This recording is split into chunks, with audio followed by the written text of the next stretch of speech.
প্রিয় ছাত্রছাত্রী, ক্লাস 11-এর পদার্থবিদ্যা ক্লাসে সবাইকে স্বাগত। আজকে আমরা ক্লাস 11-এর একটা গুরুত্বপূর্ণ অংশ তাপ ও তাপগতিবিদ্যা সম্পর্কে আলোচনা করব।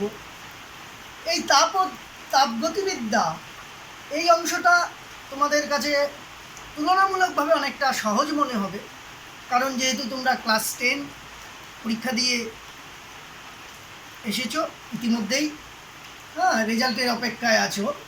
তো তাপের বেশিরভাগ অংশটুকুই আমরা ক্লাস 10-এ পড়েছি, সামান্য অল্প অংশ 9-এ পড়েছি, তাই আমাদের বুঝতে সুবিধা হয়। তো তাপ ও তাপগতিবিদ্যা আলোচনা করতে গেলে সেখানে কি কি অধ্যায়গুলো আছে একটু দেখে নিই। প্রথমে তাপ ও তাপমাত্রার ধারণা, তাপ ও তাপমাত্রার ধারণা পাবো। 2, তাপীয় প্রসারণ। তাপীয় প্রসারণ তাদের 3 ধরনের হবে: কঠিন তরল গ্যাস, কঠিন তরল গ্যাস, 3 ধরনেরই প্রসারণ পাব। 3, ক্যালোরিমিতি। ক্যালোরিমিতি ও অবস্থার পরিবর্তন, অবস্থার পরিবর্তন সম্পর্কে জানি। 4, তাপ সঞ্চালন। তাপ সঞ্চালন। 5 কি পাবো? তাপ গতিবিদ্যা। গতিবিদ্যার 2টা সূত্র পাবো, প্রথম ও দ্বিতীয় সূত্র সম্পর্কে আলোচনা করব। 6, গ্যাসের গতীয় তত্ত্ব। গ্যাসীয় না, গ্যাসের গতীয় তত্ত্ব সম্পর্কে, গ্যাসের গতীয় তত্ত্ব। এই হচ্ছে আমাদের মূল বিষয়বস্তু হবে তাপগতিবিদ্যা। এক্ষেত্রে আমরা একাদশ শ্রেণীর পরীক্ষার ক্ষেত্রে 10 মার্কস পাবো। 10 মার্কস হবে। এবং বিভিন্ন যে এন্ট্রান্স পরীক্ষাগুলো হবে তোমাদের, জয়েন্ট, নিট, সেক্ষেত্রেও এখান থেকে তোমরা মোটামুটি 2টা এমসিকিউ পেয়ে যাবে। তো ঠিক আজকে প্রথমে আমরা আলোচনা করব তাপ ও তাপমাত্রার ধারণা, এবং ধীরে ধীরে তাপীয় প্রসারণ ও তার নেক্সট ক্যালোরিমিতি, তাপ সঞ্চালনগুলো আলোচনা করব। তাহলে প্রথমে দেখে নিই তাপমাত্রার ব্যাপারটা। তাপমাত্রা সম্পর্কে আমরা সাধারণ ধারণাটা ছিল যে তাপ এক প্রকার শক্তি, যা গ্রহণ করলে বস্তু উষ্ণতা বাড়ে এবং বর্জন করলে বস্তু শীতল হয়। সেই তাপ, 3 ধরনের তাপ সম্পর্কে আমরা জানব। বোধগম্য তাপ, লীন তাপ, আর হচ্ছে বিকীর্ণ তাপ।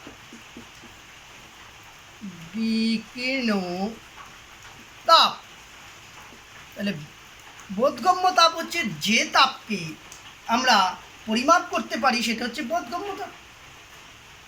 থার্মোমিটারের সাহায্যে যে তাপমাত্রাটাকে আমরা পরিমাপ করতে পারবো তাকে বোধগম্য। লীন তাপ, যে তাপমাত্রাটাকে, যখন কোনো বস্তুর তাপমাত্রাকে থার্মোমিটারের সাহায্যে সরাসরি পরিমাপ করা যায় না, শুধু অবস্থার পরিবর্তনের জন্য ব্যবহৃত হয়, সেই তাপটাই হচ্ছে লীন তাপ। আর বিকীর্ণ তাপ হচ্ছে সূর্য বা কোনো তাপীয় উৎস থেকে যখন তাপ সঞ্চালিত হয়, এক স্থান থেকে আসে, সেটাকে হচ্ছে বিকীর্ণ তাপ। বস্তু থেকে নির্গত হলে বিকীর্ণ তাপ বলে। বিকীর্ণ তাপ আমরা পরিবহনে আরও বিস্তারিতভাবে করব। আর তাপমাত্রা কী ছিল? তাপমাত্রা বস্তুর তাপীয় অবস্থা, যার থেকে জানা যায় সেই বস্তু অন্য কোনো বস্তুকে তাপ দান করবে না অন্য বস্তুর থেকে গ্রহণ করবে সেটা। তাপ পরিমাপ করা হয় ক্যালোরি এককের সাহায্যে, এবং যে যন্ত্রের সাহায্যে করা হয় পরিমাপ, সেটা ক্যালোরিমিটার যন্ত্র। সেটা ক্যালোরিমিতির আলোচনার ক্ষেত্রে তাপের পরিমাপটা দেখব। তাপমাত্রা পরিমাপ করা হয় সাধারণত প্রচলিত যে আমাদের 2টা পদ্ধতিতে, সেলসিয়াস স্কেলের সাহায্যে, আর ফারেনহাইট স্কেল, এছাড়া কেলভিন স্কেলেও পরিমাপ করি তাপমাত্রা। সে আজকে এক্ষেত্রে তাপমাত্রার যে পরিমাপ করবার ক্ষেত্রে বিভিন্ন স্কেলের যে সম্পর্ক সেগুলো আলোচনা করি। সেলসিয়াস স্কেলের ক্ষেত্রে যে কোনো থার্মোমিটার, উষ্ণতা পরিমাপক যে যন্ত্র থার্মোমিটারে একটি নির্দিষ্ট মানকে, উষ্ণতার মানকে স্থির ধরে নিয়ে একটা নির্দিষ্ট স্কেল তৈরি করা হয়। সেই নির্দিষ্ট মানদ্বয়কে স্থিরাঙ্ক বলে। সর্বনিম্ন যে মানকে স্থির ধরা হয় তাকে নিম্ন স্থিরাঙ্ক। স্বাভাবিকভাবে ধরা হয় যে উষ্ণতায়, স্বাভাবিক চাপে যে উষ্ণতায় বরফ গলে জলে পরিণত হয় তাকে নিম্ন স্থিরাঙ্ক, আর যে উষ্ণতায় জল ফুটে বাষ্পে পরিণত হয় তাকে ঊর্ধ্ব স্থিরাঙ্ক বলে। এবং প্রত্যেকটা নিম্ন স্থিরাঙ্ককে 0 ডিগ্রি সেলসিয়াস স্কেলের ক্ষেত্রে 0 ডিগ্রি সেলসিয়াস এবং ঊর্ধ্ব স্থিরাঙ্ককে 100 ডিগ্রি সেলসিয়াস ধরা হয়, এবং প্রত্যেকটা ভাগ স্কেলে 100টা ভাগ করা হয়, অর্থাৎ এখানে 100 ঘর হচ্ছে প্রাথমিক অন্তর। আবার ফারেনহাইট স্কেলের ক্ষেত্রে আমরা জানি নিম্ন স্থিরাঙ্ককে 32 ডিগ্রি ফারেনহাইট এবং ঊর্ধ্ব স্থিরাঙ্ককে 212 ডিগ্রি ফারেনহাইট ধরা হয়, এবং মাঝখানে তার যে বিভিন্ন ঘরগুলি প্রত্যেকটা 180 ভাগে ভাগ করা হয় প্রাথমিক অন্তর। তাহলে এদের এই স্কেলগুলোর সম্পর্ক কী হবে? একটা নির্দিষ্ট উষ্ণতা, যেটা সেলসিয়াস স্কেলে সি, ফারেনহাইট স্কেলে যদি এফ হয়, তাহলে সম্পর্কটা কী করে করবো? যে কোনো স্কেলের পার্ট মাইনাস, মনে রাখবে, নিম্ন স্থিরাঙ্ক বাই ঊর্ধ্ব স্থিরাঙ্ক মাইনাস নিম্ন স্থিরাঙ্ক ইকুয়াল টু সেই উষ্ণতাটাকেই অপর যে স্কেলে মাপবো সেক্ষেত্রে যে পার্ট আসবে সেই পার্ট মাইনাস নিম্ন স্থিরাঙ্ক বাই ঊর্ধ্ব স্থিরাঙ্ক মাইনাস নিম্ন স্থিরাঙ্ক, অর্থাৎ প্রাথমিক অন্তর।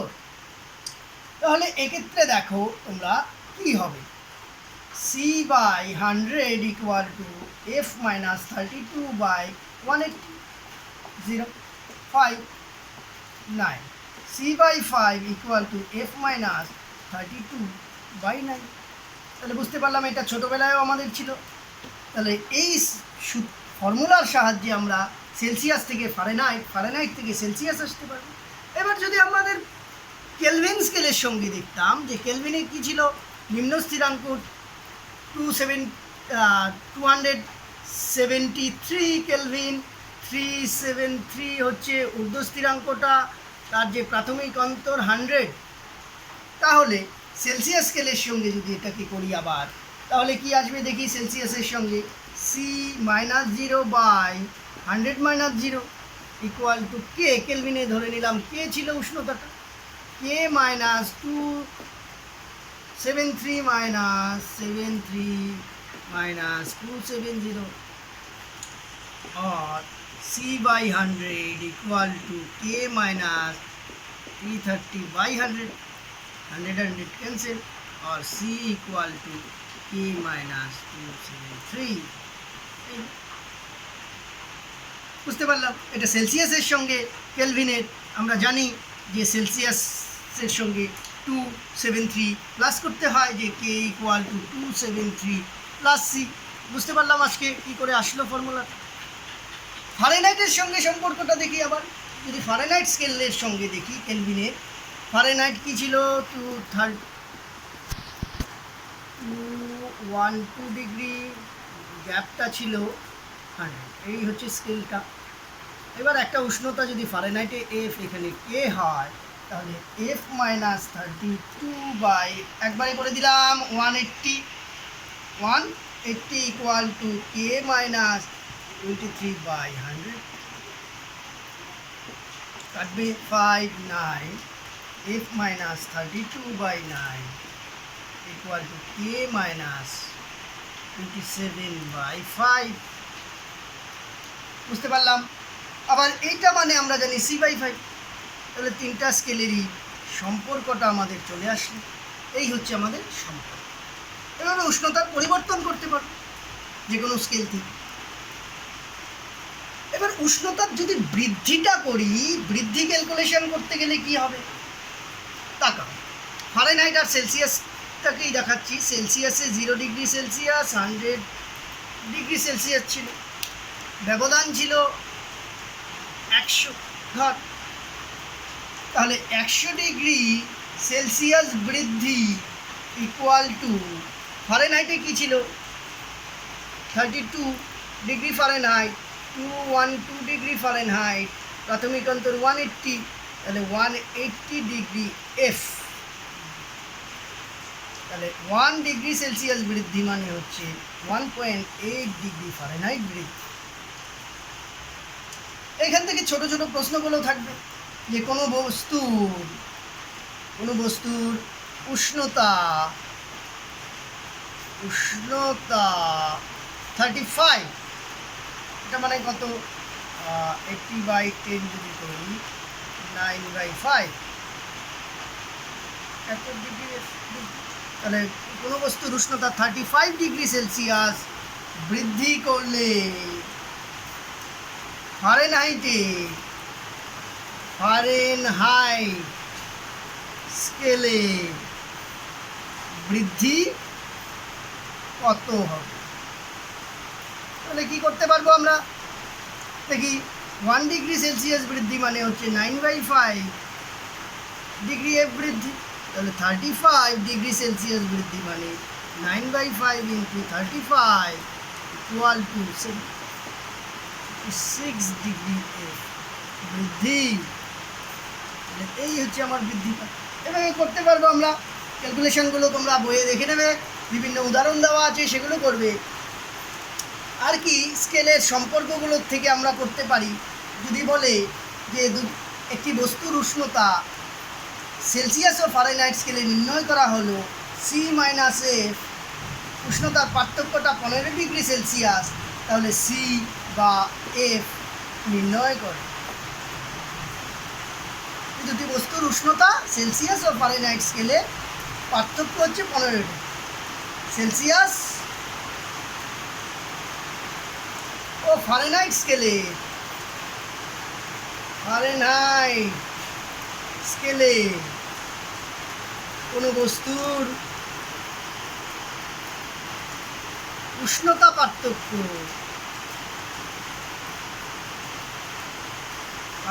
15 ডিগ্রি সেলসিয়াস হলে বস্তুর উষ্ণতা সেলসিয়াস স্কেলে নির্ণয় করো, সেলসিয়াস স্কেলে নির্ণয় করো বা ফারেনহাইট স্কেলে নির্ণয় করো বলতে পারে। এই কোশ্চেনগুলোর ক্ষেত্রে এটা করব, অথবা প্রথমে আমরা এখান থেকে এফটাকে ক্যালকুলেশন করে নিতে পারবো। সি মাইনাস 35 এই আসলো আমার, তারপরে c/5 equal to F minus 32/9 এই এফটাকে প্রতিস্থাপন করে দেবো ভ্যালুটা। আবার পার্থক্য বলছে এখানে সি গ্রেটার দেন যদি এফ হয় এটা হবে, এফ গ্রেটার দেন সি হলে কি হবে F minus C equal to 15 और F equal to 15 plus C, তখন আবার c/5 equal to F minus 32/9 এটার ক্ষেত্রে এফ এর ভ্যালুটা বসাবো, ক্যালকুলেশন করবো, সি এর দুটো ভ্যালু পাবো। এভাবে বিভিন্ন ধরনের যে অঙ্কগুলো তোমাদের আছে সেগুলো করবো। আর এখানে একটা গুরুত্বপূর্ণ জায়গা হচ্ছে শূন্য তাপমাত্রার শূন্যতমের সূত্র, শূন্যতমের সূত্র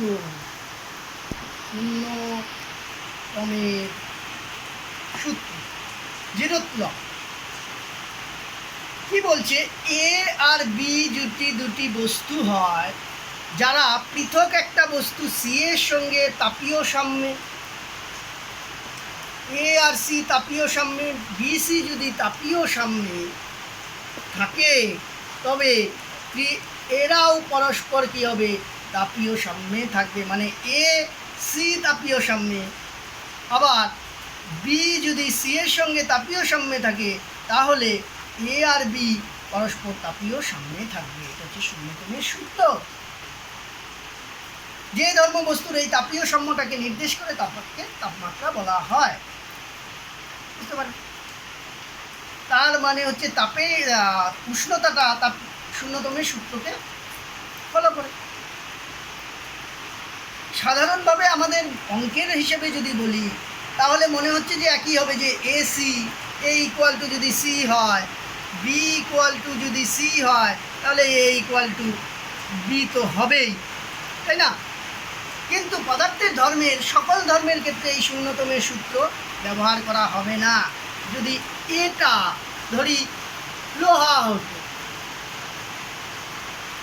এ লোহা,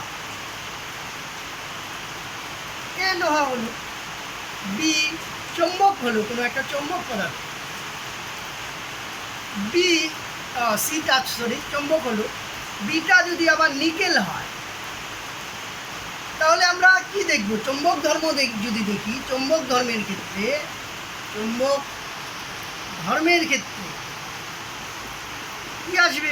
দেখো, এ সিকে আকর্ষণ করবে, এক্ষেত্রে আকর্ষণ হবে। আবার বি সি আকর্ষণ হবে, কিন্তু এ আর বি কি হবে? এ বি আকর্ষণ হবে না। তার মানে চৌম্বক ধর্মটা কি হচ্ছে? শূন্যতমের সূত্র মেনে চলে না। এই হচ্ছে আমার প্রথম অধ্যায়ের ধারণাটা। সেই সম্পর্কে কিছু প্রশ্ন দিয়ে দেব। বইয়ের যে তোমাদের প্রশ্নগুলো আছে সেগুলো উত্তর করবেই। আমার প্রশ্নগুলো দিয়ে দেবো, যেগুলো তোমাদের পরীক্ষায় যে ধরনের টাইপ আসে সেই টাইপটা দিয়ে দেবো। সেই টাইপটা দেখে তোমরা সমস্ত প্রশ্নগুলো সমাধানের চেষ্টা করবে। এবার আসি তাপীয় প্রসারণ। তাপীয় প্রসারণ ক্লাস 10-এ আমরা পড়েছি যে কোনো বস্তুকে যদি তাপ দেওয়া হয় তাহলে বস্তু কী হয়? প্রসারিত হয় বস্তু। কঠিনের ক্ষেত্রে দৈর্ঘ্য, ক্ষেত্রফল আর আয়তন তিনটাই নির্দিষ্ট থাকে, তাই তিনটা বৃদ্ধি পেতে পারে কঠিনের ক্ষেত্রে। তার জন্য দৈর্ঘ্যের থেকে দৈর্ঘ্য প্রসারণ, ক্ষেত্রফল থেকে ক্ষেত্র প্রসারণ, আয়তন থেকে আয়তন প্রসারণ। তাই তিন ধরনের প্রসারণ গুণাঙ্ক ছিল: দৈর্ঘ্য প্রসারণ গুণাঙ্ক, ক্ষেত্র প্রসারণ গুণাঙ্ক আর আয়তন প্রসারণ গুণাঙ্ক। আমরা পড়েছিলাম L2 - L1 by L1 into T2 - T1। বিটাটা কি ছিল? সারফেস যদি এস ধরি, ক্ষেত্র প্রসারণ বাই প্রাথমিক ক্ষেত্রফল ইন্টু উষ্ণতা পার্থক্য। আর আয়তন প্রসারণটা ছিল, আয়তনের প্রসারণ গুণাঙ্ক হচ্ছে আয়তনের প্রসারণ বাই প্রাথমিক আয়তন ইন্টু উষ্ণতার পার্থক্য। এই ছিল আমাদের আলফা বিটা গামা এর সম্পর্কে ধারণা। এর সম্পর্কটা আমরা ক্লাস 11-এ প্রতিষ্ঠা করব। সম্পর্কটা ছিল alpha by 1 equal to beta by 2 equal to gamma by 3। এটা প্রতিষ্ঠা করতে হবে। কী করবো? প্রতিষ্ঠা করতে হবে। দেখে নিই কীভাবে করবো আমরা। ধরি একটা ঘনকাকৃতি বস্তু নেওয়া হয়, তাহলে একবারে হয়ে যাবে ঘনকাকৃতি বস্তু নিয়ে। একটা ঘনকাকৃতি বস্তু নেওয়া হলো, যার T1 উষ্ণতা, দৈর্ঘ্য L1, ক্ষেত্রফল S1, 0 ডিগ্রি ধরুন, তাহলে আরও ছোট হবে। 0 ডিগ্রি সেলসিয়াস উষ্ণতা, দৈর্ঘ্য L0, ক্ষেত্রফল H0 আর আয়তনটা V0। তাহলে H0 equal to L0 square আর V0 ইকুয়াল টু L0 কি? T ডিগ্রি সেলসিয়াস উষ্ণতা বৃদ্ধি করা হলো। T ডিগ্রি সেলসিয়াসে দৈর্ঘ্যটা LT, ক্ষেত্রফল ST, আয়তন VT। তার মানে ST হচ্ছে LTর স্কোয়ার আর আয়তনটা হচ্ছে LT কিউব। এই দেখলাম। তাহলে আমার যদি দৈর্ঘ্য প্রসারণ গুণাঙ্ক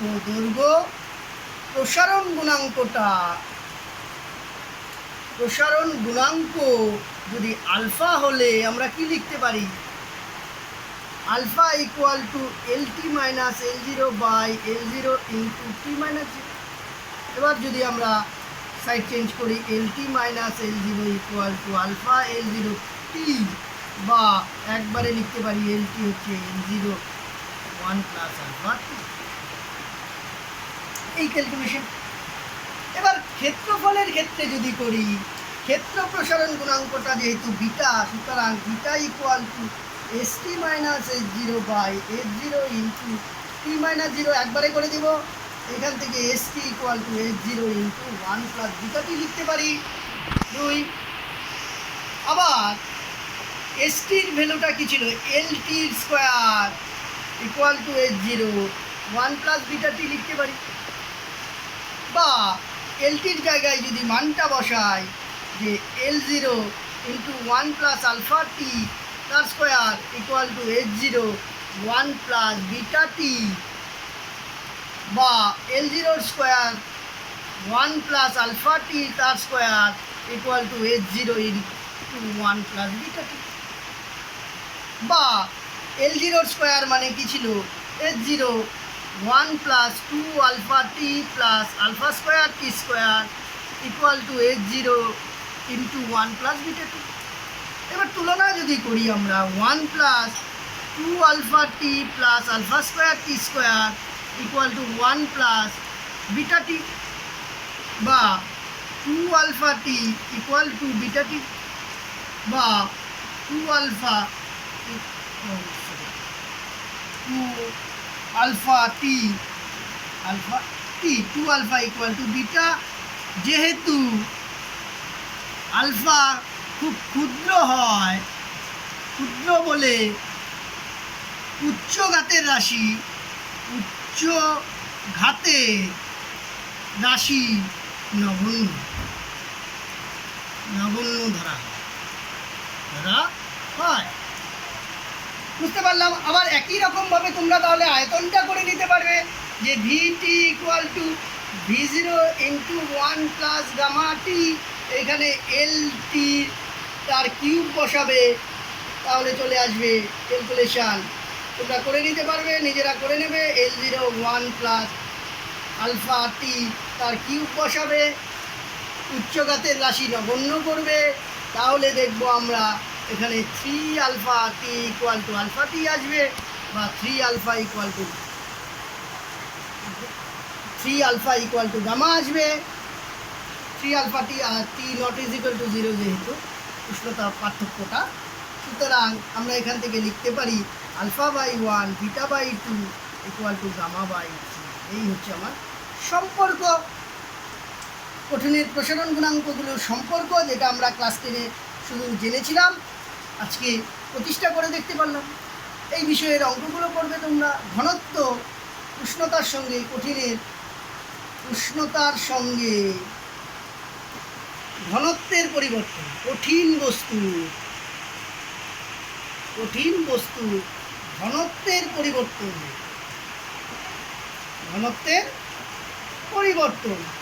ঘনত্বের পরিবর্তন যদি দেখি, T1 উষ্ণতায় ধরে নিলাম কোনো একটা বস্তুর আয়তন V1 ঘনত্ব D1, T2 উষ্ণতায় আয়তন V2 ঘনত্ব D2। এবার বস্তুর ভর যদি ভর m হলে কি হবে? উষ্ণতার সঙ্গে ভরের কোনো পরিবর্তন হবে না। তাহলে এক্ষেত্রে ভর m equal to V1 D1, এক্ষেত্রেও ভর m equal to V2 D2।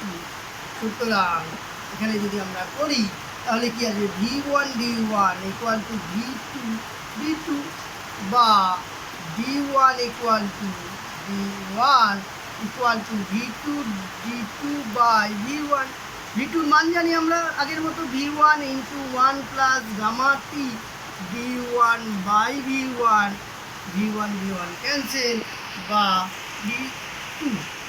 তাহলে D1 equal to 1 plus gamma T D2। এখান থেকে গামার ভ্যালুটা পাবো D1 minus D2 by D2 into T2 minus T1।